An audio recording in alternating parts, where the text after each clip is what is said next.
নমস্কার। উপাসনা ইউটিউব চ্যানেলের সকল দর্শক ও শ্রোতা বন্ধুকে জানাই আন্তরিক প্রণাম ও ভালোবাসা।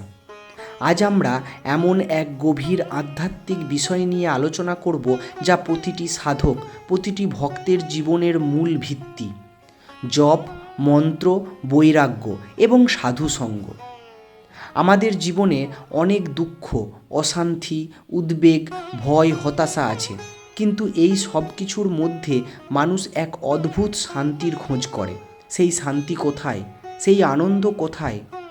শাস্ত্র বলে ভগবানের নামের মধ্যেই লুকিয়ে আছে সেই শান্তি, সেই শক্তি, সেই মুক্তি লুকিয়ে আছে। আজকের আলোচনায় আমরা জানব জপ মানে কি, মন্ত্রের প্রকৃত অর্থ কী, কেন বেশি করে জপ করতে বলা হয়, সংসারে থেকেও কিভাবে ঈশ্বর চিন্তা করা যায়, এবং কেন কথামৃত পাঠ একটা জীবন্ত সাধুসঙ্গ। তাহলে আর দেরি না করে চলুন শুরু করা যাক আজকের এই পবিত্র আলোচনা। প্রথমেই আমরা জানব জপ মানে কি। জপ মানে হলো ঈশ্বরের কোনো বিশেষ নাম বা মন্ত্রকে বারবার স্মরণ করা এবং আবৃত্তি করা। যিনি আমাদের ইষ্ট দেবতা, যার প্রতি আমাদের হৃদয়ের টান, যার নামকে পুনঃ উচ্চারণ করি আমরা সারাদিন, এই পুনঃ উচ্চারণ করাই হলো জপ। কিন্তু শুধু মুখে নাম করাই জপ নয়। জপের সঙ্গে থাকতে হবে ভক্তি, আন্তরিকতা, স্মরণ এবং আকুলতা। অনেক সময় আমরা মালা হাতে জপ করি, কিন্তু মন পড়ে থাকে সংসারের নানা চিন্তায়। তখন জপের আসল ফল পাওয়া যায় না। সত্যিকারের জপ তখনই হয় যখন মন ধীরে ধীরে ভগবানের দিকে গিয়ে স্থির হতে শুরু করে।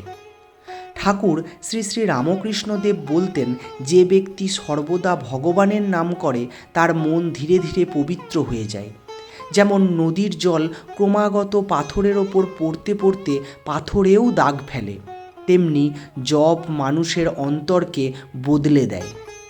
এবার দ্বিতীয় প্রশ্নটি হলো, মন্ত্র মানে কি? মন্ত্র শব্দটির গভীর অর্থ আছে। যে শক্তি আমাদের মনকে বাইরের জগৎ থেকে টেনে এনে ভগবানের চরণে স্থির করে রাখে তাকেই বলে মন্ত্র।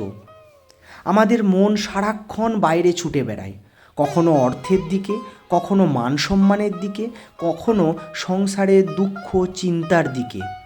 এই চঞ্চল মনকে ঈশ্বরের দিকে ফিরিয়ে আনার নামই হলো মন্ত্র। আর বীজ মন্ত্র কি? বীজ মন্ত্র হলো সেই আধ্যাত্মিক শক্তির বীজ যা মানুষের অন্তরে সুপ্ত অবস্থায় থাকে। যখন মানুষ নিয়মিত জপ করে তখন সেই শক্তি ধীরে ধীরে জাগ্রত হতে থাকে। যেমন ছোট্ট একটি বীজের মধ্যে বিশাল বটগাছ লুকিয়ে থাকে, তেমনি একটি আধ্যাত্মিক বীজ মন্ত্রের মধ্যেও অসীম আধ্যাত্মিক শক্তি লুকিয়ে থাকে। জপের মাধ্যমে সেই শক্তির বিকাশ হয়, আর সেই শক্তি মানুষকে ধীরে ধীরে ভগবান দর্শনের দিকে নিয়ে যায়। তৃতীয় প্রশ্নটি হলো, কেন বেশি করে জপ করতে হবে? এই প্রসঙ্গে স্বামী বীরেশ্বরানন্দ মহারাজ বলতেন, জপের মধ্যেই সমস্ত আধ্যাত্মিক শক্তি নিহিত আছে। অনেকে ভাবেন, আমি তো 108 বার জপ করছি, আমার কাজ শেষ।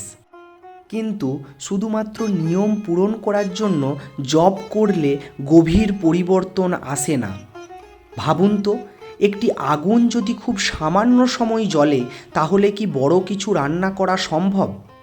তেমনি খুব অল্প সময় ভগবানের নাম করলে মন দ্রুত পরিবর্তন হয় না। তাই বেশি জপ করতে হবে। যত বেশি নাম স্মরণ করা যায় তত বেশি মন পবিত্র হয়। তবে মহারাজ একটি খুব সুন্দর উপায়ও বলেছেন। তিনি বলেছেন, যাদের সংসারে অনেক কাজ, যাদের সময় কম, তারা যেন সবসময় মনে মনে জপ করে। রাস্তা দিয়ে হাঁটছেন, মনে মনে জপ করুন। রান্না করছেন, মনে মনে জপ করুন। অফিসে কাজ করছেন, মনে মনে তার নাম স্মরণ করুন। ঘুমাতে যাওয়ার আগে, ঘুম থেকে ওঠার পরে ভগবানের নাম নিন। এইভাবে যদি সারা দিন ভগবানকে স্মরণ করতে থাকি, তাহলে অল্প সময় জপেও অনেক গভীর ফল দেয়। দীক্ষা নেওয়ার উদ্দেশ্য শুধু 108 বার জপ নয়। দীক্ষার উদ্দেশ্য হলো জীবনকে ঈশ্বরমুখী করা। তৃতীয় ঘটনাটি হলো সংসারে থেকেও কেন বৈরাগ্য দরকার। আমরা সবাই সংসারে বাস করি, সংসারে দায়িত্ব আছে, পরিবার আছে, কাজ আছে, কিন্তু সমস্যা তখনই হয় যখন আমরা সংসারকেই চিরস্থায়ী ভেবে বসি। স্বামী বীরেশ্বরানন্দজি মহারাজ বলছেন, যতই ধর্মজীবন যাপন করি না কেন, যদি সংসারের প্রতি অতিরিক্ত টান থাকে তাহলে খুব বেশি এগানো যায় না। তাই বৈরাগ্য দরকার। কিন্তু বৈরাগ্য মানে সংসার ছেড়ে পালানো নয়। বৈরাগ্য মানে মনে এই জ্ঞান রাখা যে এই পৃথিবীর সব কিছুই ক্ষণস্থায়ী। আজ যা আছে কাল তা নেই। অর্থ, যশ, শরীর, সৌন্দর্য সব একদিন চলে যাবে। তখন প্রশ্ন আছে, তাহলে সত্য কি?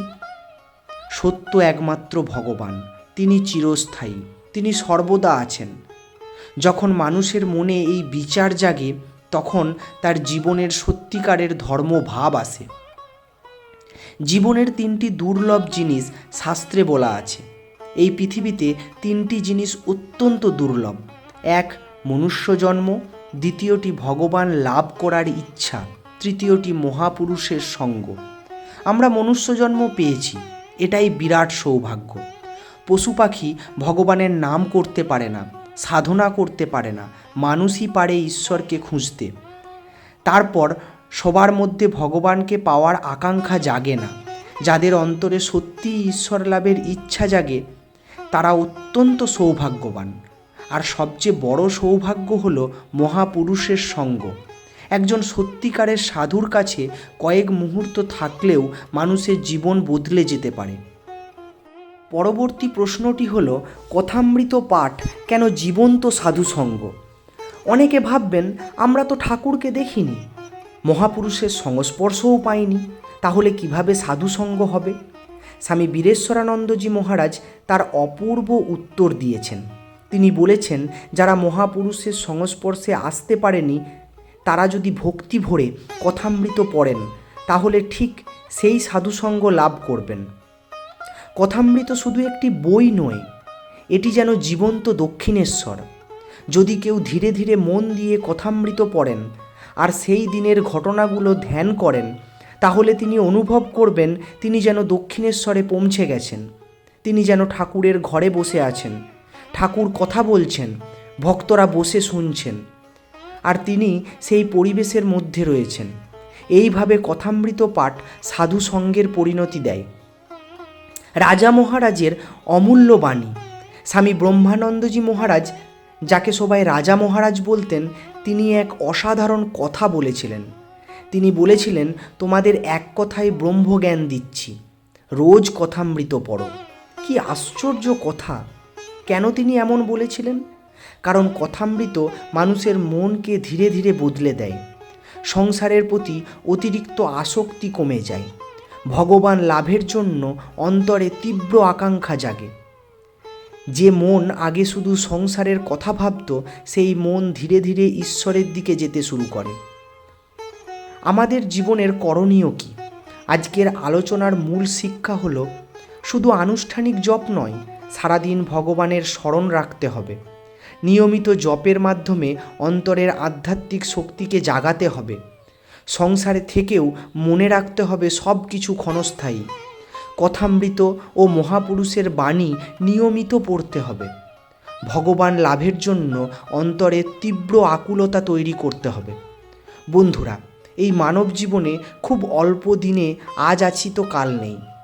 তাই এই জীবনকে শুধু ভোগ নয়, ভগবানের পথে ব্যবহার করতে হবে। একদিন যেন আফসোস না করতে হয়, জীবনটা পেলাম কিন্তু ভগবানের নাম করলাম না। আসুন আজ থেকেই একটু জপ করি, একটু বেশি ভগবানের কথা ভাবি, একটু বেশি কথামৃত পড়ি। তাহলেই ধীরে ধীরে আমাদের জীবনেও শান্তি আসবে, ভক্তি আসবে, ঈশ্বরের কৃপা নেমে আসবে। আজকের আলোচনা যদি আপনাদের ভালো লেগে থাকে তাহলে ভিডিওটি লাইক করুন, শেয়ার করুন এবং উপাসনা চ্যানেলটি সাবস্ক্রাইব করে আমাদের সঙ্গে থাকুন। সকলের জীবনে ঠাকুর মা স্বামীজির কৃপা বর্ষিত হোক, এই প্রার্থনা করি। ধন্যবাদ।